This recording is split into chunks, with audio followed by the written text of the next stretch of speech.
प्रिय विद्यार्थियों, पिछले क्लास में किए गए वादे के अनुसार मैं आज आपको एटॉमिक स्ट्रक्चर के एटॉमिक मॉडल के नए टॉपिक यानी बोर्स एटॉमिक मॉडल के बारे में पढ़ाने जा रहा हूं कि मिस्टर नील्स बोर ने एटम के बारे में क्या स्ट्रक्चर बताया, एटम कैसा होता है।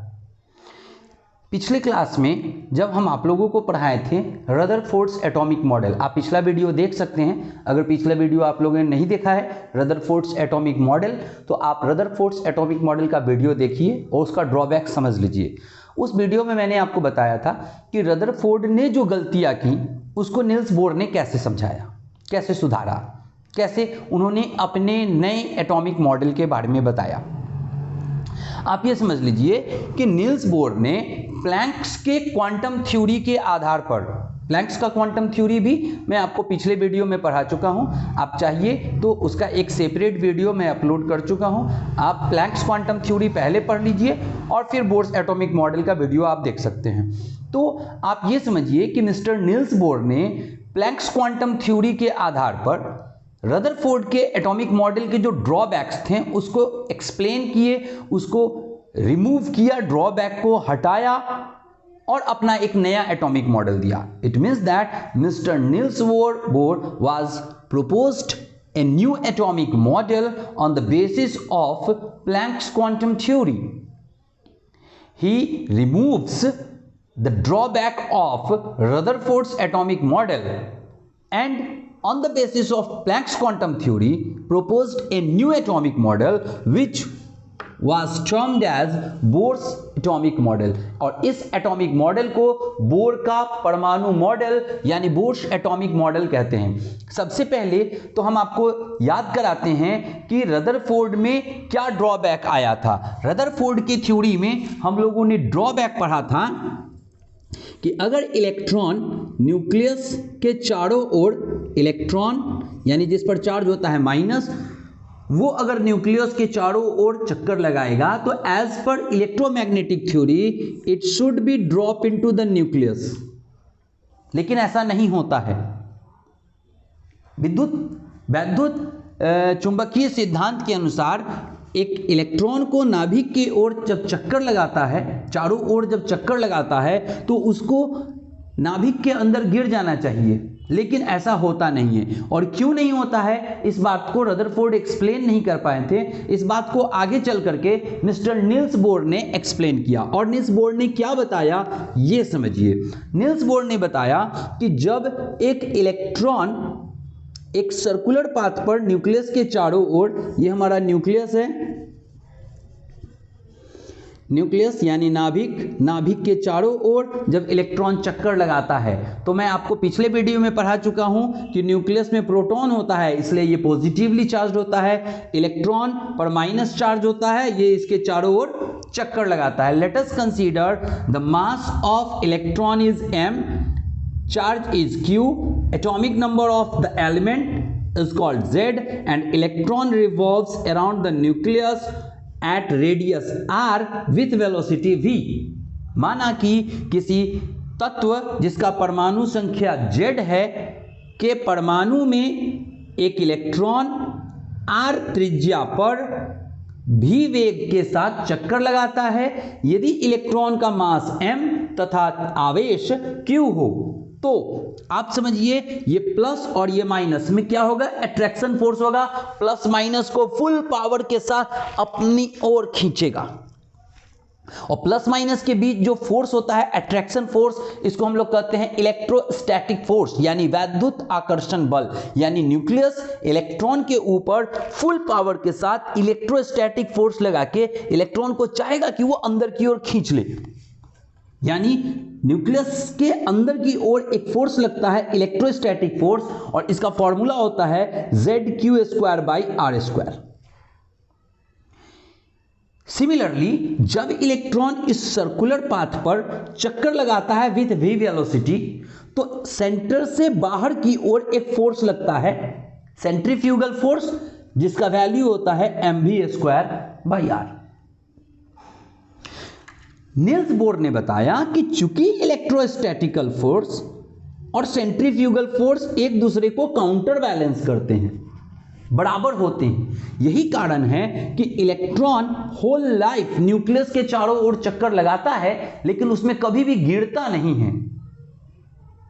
Since the electrostatic force and centrifugal force act on the electron, therefore electron revolves around the nucleus for whole life but never drops into the nucleus।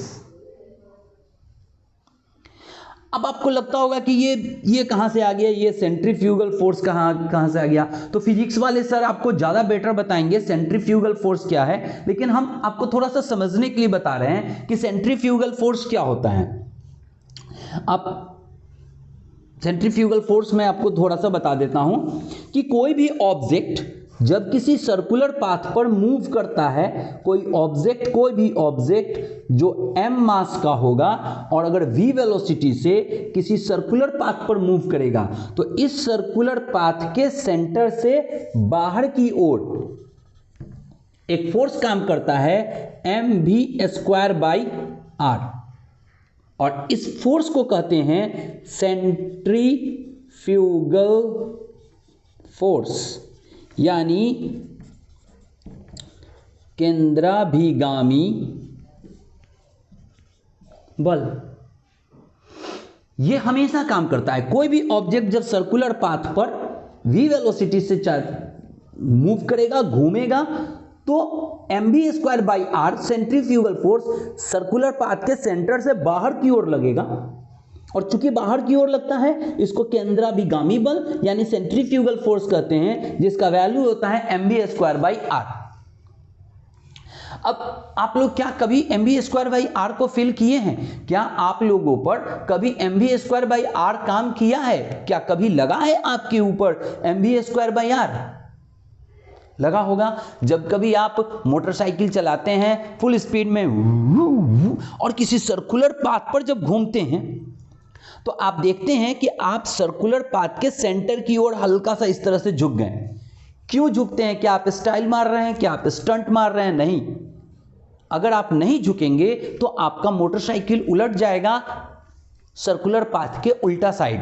क्यों? क्योंकि उसके आपके ऊपर क्या लग रहा है? सेंट्रीफ्यूगल फोर्स लग रहा है। इस सेंट्रीफ्यूगल फोर्स को मेंटेन करने के लिए आप थोड़ा सा झुक जाते हैं। कभी आप बाइक रेसिंग देखे होंगे, अगर फेस टू फेस कभी सामने सामने देखे होंगे तो जरूरी देखे होंगे, नहीं तो टीवी या गेम वगैरह में जरूर देखे होंगे कि जब कोई बाइक जो चलाता है खूब रेस में, जब रेस होता है बाइक का, तो जो मोटरसाइकिल सवार है चूंकि रेस हो रहा है वेलोसिटी तो कम करने से हार जाएगा, इसलिए वेलोसिटी तो कम नहीं करेगा, फुल वेलोसिटी करेगा। आप देखते हैं ना कि लगता है कि वो पूरी तरह से जमीन में सटा जा रहा है। क्या वो स्टाइल मार रहा है? क्या वो स्टंट मार रहा है? नहीं, वो स्टंट नहीं मार रहा है। वहां पे उसके ऊपर इतना ज्यादा सेंट्रीफ्यूगल फोर्स काम करता है ना कि इसको मेंटेन करने के लिए वो लगता है कि एकदम झुक गया। और अगर कोई मोटरसाइकिल सवार अगर नहीं झुक पाया ऑन टाइम, ड्यू टाइम पे अगर वो नहीं झुक पाया तो सेंट्रीफ्यूगल फोर्स के कारण वो ट्रैक से पलटी मारते हुए बाहर निकल जाता है। कई बार आप देखे होंगे बाइक रेस में कि कोई जो बाइक रेसर है, मोटरसाइकिल सवार है, वो अपने ट्रैक से निकल के एक्सीडेंट कर जाता है और ट्रैक से बाहर की ओर चला जाता है। क्यों चला जाता है? क्योंकि उसके ऊपर क्या फोर्स काम कर रहा है? सेंट्रीफ्यूगल फोर्स काम कर रहा है mv²/r। जितना ज्यादा वेलोसिटी होगा, जितना ज्यादा मास होगा, उतना ज्यादा उस पर mv²/r यानी सेंट्रीफ्यूगल फोर्स काम करेगा।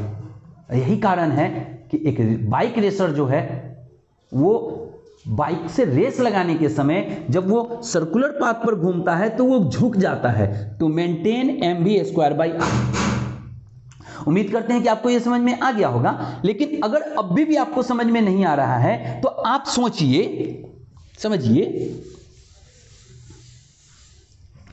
कि ये एक पृथ्वी है।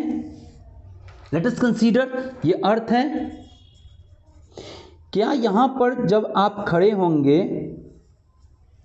और एक ढेला को आप आगे की ओर फेंके, लेट अस कंसीडर कुछ भी नहीं है यहां पर, घर मतलब बिल्डिंग, पेड़ पौधा कुछ भी नहीं है। क्या आप एक ढेला को फेंकेंगे तो क्या ये पृथ्वी का चक्कर मार के आपके इस हाथ में आ जाएगा? आप कहेंगे कि नहीं आ सकता है, पॉसिबल नहीं है। आ सकता है मेरे भाई लोग, बंधु, आ सकता है। ये करेक्ट थ्योरी है कि आप देखिए, जब आप कम धीरे से ढेला फेंकते हैं तो यहाँ गिरता है, और ज़्यादा जोर से गिरते फेंकते हैं तो यहाँ गिरता है, और ज़्यादा फोर्स से फेंकते हैं, जोर से फेंकते हैं तो यहाँ गिरता है, और ज़्यादा जोर से फेंकते हैं यहाँ से गिरता है। क्यों? आगे की ओर क्यों जा रहा है? क्योंकि जब आप वेलोसिटी बढ़ाते जा रहे हैं तो इस सेंटर से बाहर की ओर mv²/r काम करता है पत्थर पर, और उस पत्थर को नीचे जमीन खींच रहा है ग्रेविटेशनल फोर्स से। फिजिक्स में आप लोग पढ़े होंगे gmm/r²। अभी चूंकि gmm/r² mv²/r से अधिक है तो ढेला यानी पत्थर कुछ दूर तक जाता है और फिर गिर जाता है। बट लेट अस कंसीडर, अगर mv²/r आपके gmm/r² के बराबर हो जाए, यानी पत्थर पर जितना सेंट्रीफ्यूगल फोर्स लग रहा है वो ग्रेविटेशनल फोर्स के बराबर हो जाए, तो उस पत्थर को जमीन खींच नहीं पाएगा। तब आप जब इसको ऐसे फेंकेंगे तो वो पत्थर ऐसे एक चक्कर मारेगा और आपके हाथ में आ जाएगा। बिल्कुल हो सकता है। और ये वेलोसिटी आप निकाल सकते हैं, m से m कस गया, r से r क्रॉस हो गया, तो v = क्या हो गया, √gm/r, जहां सब कांस्टेंट है। g ग्रेविटेशनल कांस्टेंट होता है, पता है। m होता है मास ऑफ अर्थ, और रेडियस तो आपको पता है, अर्थ का रेडियस फिजिक्स के बुक में मिलेगा आपको। और जितना ऊपर भी आप इसको फेंके प्लस r+, जितना आप ऊपर अर्थ से ऊपर ले जाएं वो वहां पे r का वैल्यू काम करेगा। तो अगर तीनों वैल्यू पता है तो आपको पता है कि कितना वेलोसिटी से हम पत्थर को फेंके कि वो पूरा चक्कर मार के आ जाए। इसी थ्योरी पर सैटेलाइट को हम लोग एस्टैब्लिश करते हैं किसी ऑर्बिट में। अपने अर्थ के चारों ओर आप लोग सुने होंगे आर्टिफिशियल सैटेलाइट हम लोग एस्टैब्लिश करते हैं, इसी थ्योरी के आधार पर करते हैं। इसी थ्योरी के आधार पर करते हैं कि ये अर्थ है हमारा, एक रॉकेट के द्वारा हम सैटेलाइट को ले गए समथिंग दूरी पर, r डिस्टेंस पर। अब v हम लोग कैलकुलेट कर लिए किस फॉर्मूला से, gm/r से। और पता है v हमको पता है कि इतने डिस्टेंस पे ले जाने पर कितना वेलोसिटी करना है। अब जितना वेलोसिटी यहां वैल्यू आ रहा है उतने वेलोसिटी से इस सैटेलाइट को, जो अंदर रॉकेट के अंदर सैटेलाइट है, इसको कस के फेंकेंगे। तो जब फेंकेंगे तो इस पर जितना लगेगा mv²/r उतना ही अर्थ खींचेगा इसको अंदर की ओर gmm/r²। और चूंकि इसको रोकने वाला कोई है नहीं, एक फिक्स सर्कुलर ऑर्बिट पर आप इसको 25, 30, 40, 50 किलोमीटर ऊपर जितने भी दूरी पे ले गए हैं अपने अर्थ के ग्रेविटेशनल एरिया के अंदर ही, तो उस दूरी पर कोई उसको रोकने वाला है नहीं। तो ये सैटेलाइट जो है लगातार पृथ्वी के चारों ओर चक्कर लगाएगा लेकिन गिरेगा नहीं। और इसी थ्योरी के आधार पर आर्टिफिशियल सैटेलाइट को हम लोग पृथ्वी के किसी ऑर्बिट में, अर्थ के किसी ऑर्बिट में एस्टैब्लिश करते हैं। खैर, इतनी सारी बातें मैं आपको सिर्फ ये समझाने के लिए कर रहा हूं ताकि आपको ये समझ में आ जाए कि इस इलेक्ट्रॉन पर जो अंदर की ओर लगता है ZQ²/r² यानी इलेक्ट्रोस्टैटिकल फोर्स, और जो बाहर की ओर लगता है mv²/r सेंट्रीफ्यूगल फोर्स, चूंकि ये दोनों होता है बराबर। और यही कारण है कि इलेक्ट्रॉन लाइफ लॉन्ग न्यूक्लियस के चारों ओर चक्कर लगाता है लेकिन कभी भी गिरता नहीं है। उम्मीद करते हैं कि यह बात तो आपको समझ में आया होगा। यानी नील्स बोर ने इस थ्योरी के द्वारा, इस फॉर्मूला के द्वारा एक्सप्लेन कर दिया कि इलेक्ट्रॉन न्यूक्लियस के अंदर क्यों नहीं गिरता है। अब मिस्टर नील्स बोर ने एटॉमिक स्ट्रक्चर, एटम के स्ट्रक्चर के बारे में कई बातें बताई। उन्होंने अपना एटॉमिक मॉडल दिया और एटॉमिक मॉडल में उन्होंने कई बातें बताई। उन्होंने क्या बताया, एटॉमिक मॉडल क्या है, बोर्स एटॉमिक मॉडल क्या है, उसको एक एक करके आप लोग सुनिए। हो सके तो कॉपी पे भी नोट कर सकते हैं। मैं सभी बातों को एक एक करके बोल रहा हूं, आप चाहें तो अपने कॉपी में रफ में नोट कर सकते हैं। आप लोग समझिए क्या है बोर्स एटॉमिक मॉडल। अगर आपसे कोई पूछे what do you mean by Bohr's atomic model, तो आप क्या कहेंगे? आप कहेंगे कि on the basis of Planck's quantum theory Mr. Niels Bohr was proposed an atomic model which is called Bohr's atomic model. As per Bohr's atomic model, first, electron is spherical. Second, electron revolves around the nucleus in fixed circular path which are termed as K, L, M, N, O, P and Q. 1 2 3 4 5 6 7 orbits हालांकि बहुत सारे होते हैं, लेकिन 7 का अभी जरूरत है। 7 तक हम लोग पढ़ रहे हैं। इट मीन्स कि सेकंड नंबर में क्या बताया निल्स बोर ने कि the electron revolves around the nucleus on a fix circular path which is called shell और ऑर्बिट। इसे हम कहते हैं सेल और ऑर्बिट यानी कक्षा। तीसरी बात उन्होंने बताया कि each orbit have a fixed energy level, therefore the shell और orbit is also called energy level.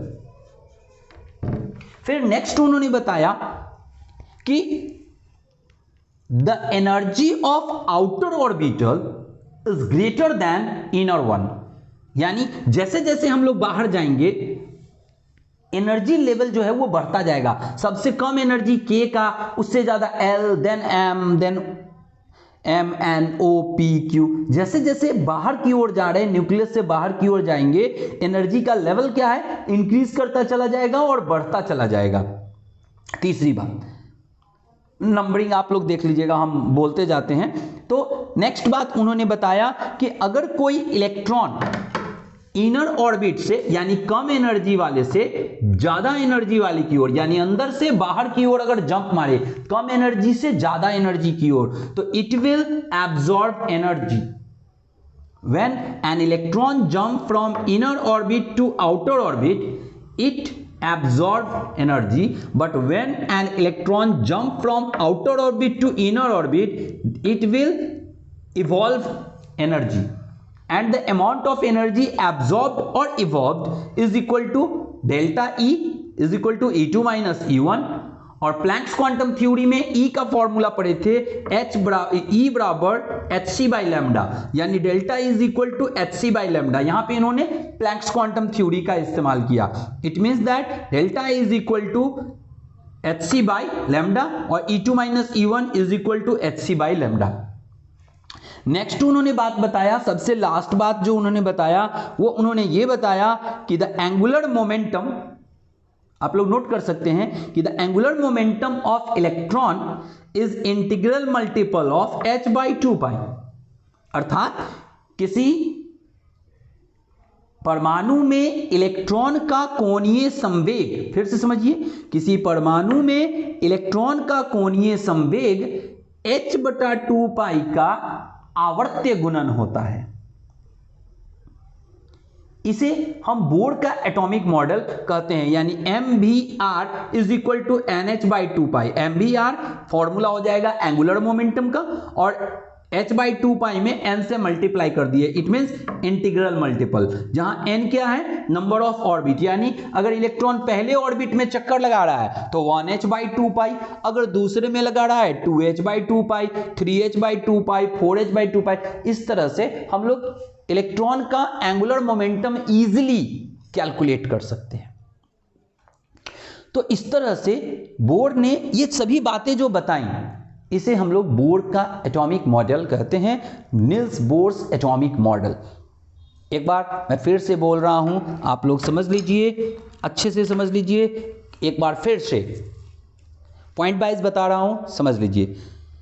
Nils Bohr ने प्लैंक क्वांटम थ्योरी के आधार पर परमाणु संरचना की व्याख्या की। उनके परमाणु संरचना के अनुसार परमाणु गोलीय होता है, इलेक्ट्रॉन न्यूक्लियस यानी नाभिक के चारों ओर वृत्ताकार पथ पर चक्कर लगाते रहते हैं, जिसे कक्षा या सेल कहते हैं। प्रत्येक कक्षा की एक खास ऊर्जा होती है, जिसके कारण इसे एनर्जी लेवल भी कहा जाता है।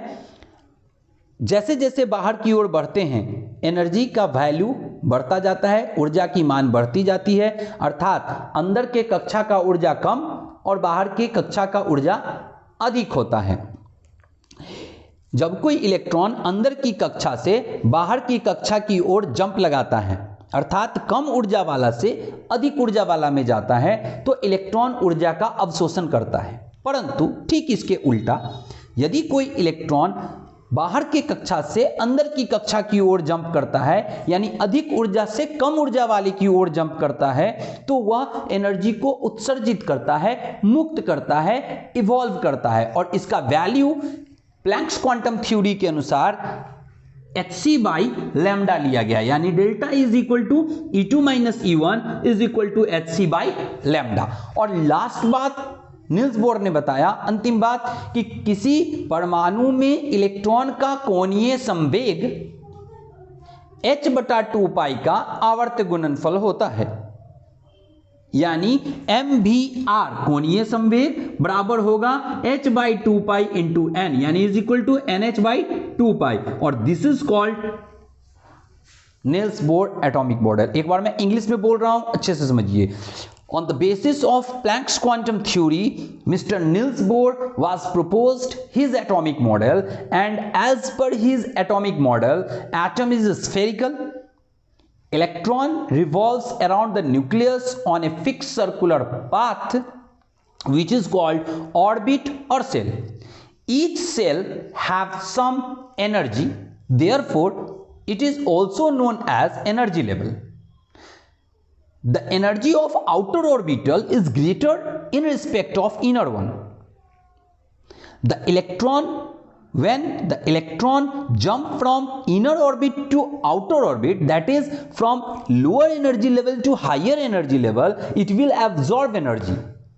But when an electron jump from outer energy level, outer orbit to inner orbit, that is from higher energy level to lower energy level, it will absorb, it will evolve energy.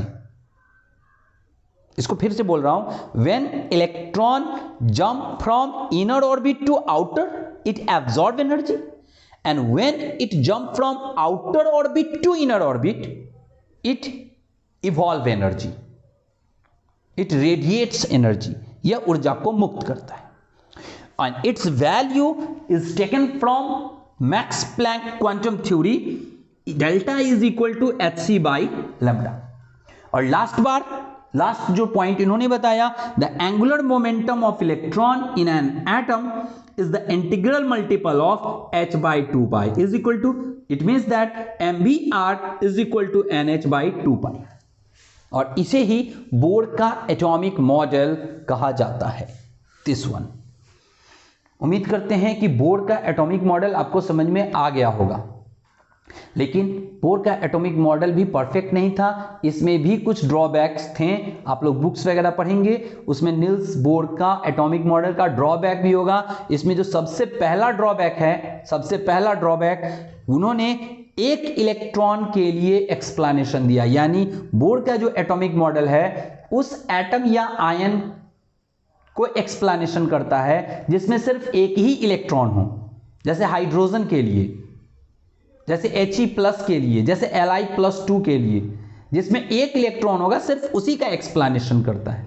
एक से अधिक electron वाले का explanation bore का atomic model नहीं कर पाता है। दूसरी बात, उन्होंने यह नहीं बताया कि इलेक्ट्रॉन को इन ऑर्बिट्स में कैसे अरेंज करेंगे, पहले ऑर्बिट में कितना इलेक्ट्रॉन, दूसरे में कितना, तीसरे में कितना, यह बात उन्होंने एक्सप्लेन नहीं कर पाया था। तो he was not explained the arrangement of electron in the orbits। तो ये दूसरा गलती हो गया। तीसरा जो उनसे गलती हुआ कि इनका जो प्रिंसिपल था वो हाइजेनबर्ग के प्रिंसिपल से रिजेंबल्स नहीं करता था।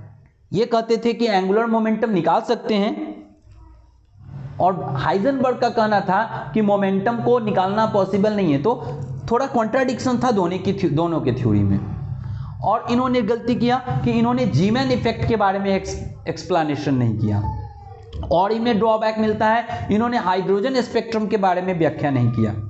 तो इनका एटॉमिक मॉडल सही है, बिल्कुल करेक्ट है, लेकिन इसमें कुछ खामियां भी हैं, कुछ ड्रॉबैक्स भी है, और इस ड्रॉबैक्स को आगे चल करके ठीक किया गया। जैसे इलेक्ट्रॉन का जो अरेंजमेंट था वो बोर ब्यूरी स्कीम में ठीक किया गया। जो हाइड्रोजन स्पेक्ट्रम थे उसको भी आगे चल करके mister Lyman, Balmer, Paschen, Brackett, Pfund, इन लोगों ने ठीक किया। मिस्टर रेडबर्ग ने बहुत मेहनत किया इस मॉडल के सुधार में। तो आगे चल करके इसमें बहुत सारी बातें हैं, लेकिन उम्मीद करते हैं कि बोर का एटॉमिक मॉडल क्या है, क्यों है और कैसे है, आपको समझ में आ गया होगा। इसमें क्या ड्रॉबैक्स हैं ये भी आपको समझ में आ गया होगा। अगर आपको मेरा वीडियो अच्छा लग रहा है तो आप प्लीज़ मेरे वीडियो को लाइक कर दीजिए, सब्सक्राइब कीजिए और बेल आइकन दबा दीजिए। अपने दोस्तों में इस वीडियो को शेयर कीजिए। जितने अधिक स्टूडेंट मेरे वीडियो से जुड़ेंगे, पढ़ेंगे, उनको फ़ायदा ही होगा। अगर किसी मेरे स्टूडेंट को जो ऑनलाइन पढ़ रहे हैं, यूट्यूब के माध्यम से मुझसे जुड़े हुए हैं या किसी भी माध्यम से मुझसे जुड़े हैं, अगर उनको कोई समस्या हो रही है तो मेरे कॉन्टैक्ट नंबर 9473162349 ये व्हाट्सएप नंबर है। इस पे आप हमें संपर्क कर सकते हैं कि आपको क्या दिक्कत है, क्या बात नहीं समझ में आ रहा है। जो भी आप क्वेश्चन पूछेंगे उसका मैं वीडियो के द्वारा जवाब देने की कोशिश करूँगा। तो इस तरह से आज बोर का एटॉमिक मॉडल ख़त्म हो गया है। आगे चल करके बोर ब्यूरी स्कीम क्या है, रेडबर्ग कांस्टेंट क्या है, रेडबर्ग इक्वेशन क्या है, हाइड्रोजन स्पेक्ट्रम का व्याख्या कैसे किया गया, Lyman series, Balmer series, Paschen series, Brackett series, Pfund series, ये सभी क्या हैं हम आपको आगे पढ़ाएंगे। कि तो ये सभी बातें आप आगे आने वाले वीडियो में पढ़ेंगे, लेकिन इन सभी को जानने के लिए पढ़ें अगला क्लास। तो तब तक के लिए न रहें बेकरार, थोड़ी सी प्रतीक्षा, थोड़ा इंतजार। समाप्त हुआ आज तक, इंतजार करिए अगले वीडियो तक। तब तक के लिए हंसते रहिए, मुस्कुराते रहिए और पढ़ते रहिए सावर्ण क्लासेस।